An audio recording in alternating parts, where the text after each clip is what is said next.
John Kobado. Thank you very much, Madam Speaker, for this opportunity. First, I would like to congratulate Honorable Sakaja for this very innovative bill. Madam Speaker, allow me to start by quoting Charles Kettering. Charles Kettering was an American engineer whose 140 patents included the electric starter, the car lighting and ignition system. And Kettering once stated very eloquently that my concern is with the future, since I intend to spend the rest of my life there. Madam Speaker, the future of this nation should be in the hands of the youth. And ours as leaders, we should only be concerned about their future. The youth, Madam Speaker, have the numbers.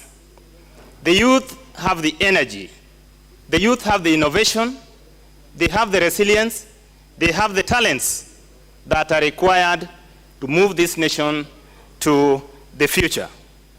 Madam Speaker, the youth unemployment in this country is indeed a time bomb, because unemployment, Madam Speaker, is known to be associated with crime. Unemployment is associated with violence. And unemployment critically will destroy the fabrics of this nation. Madam Speaker, employment is not just about income earning. Employment is also about dignity.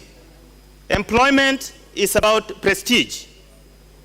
Madam Speaker, unless we address these issues very critically and fast enough, then I think we are headed to very dangerous, levels. Madam Speaker, if you critically look at what is happening today in this country, we have very weak policies, and we need to look at how we can, reform the labor market policies. And that means that we look at the demand side. If you look at the demand in the labor market today, Madam Speaker, then you find that the employers are not ready to take in the youths.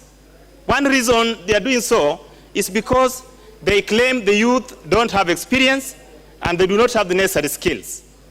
That means that we need to look at reforms in terms of our education and training, Madam Speaker, so that we provide the necessary skills for the youth to be able to be employed.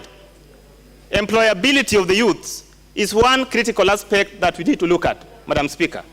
And if you look at the way this country is preparing the youth in terms of training, Madam Speaker, we need to really move from the knowledge-based training to competence-based training, so that as these youths come out of school, we can shorten the margin between coming out of school and getting employed.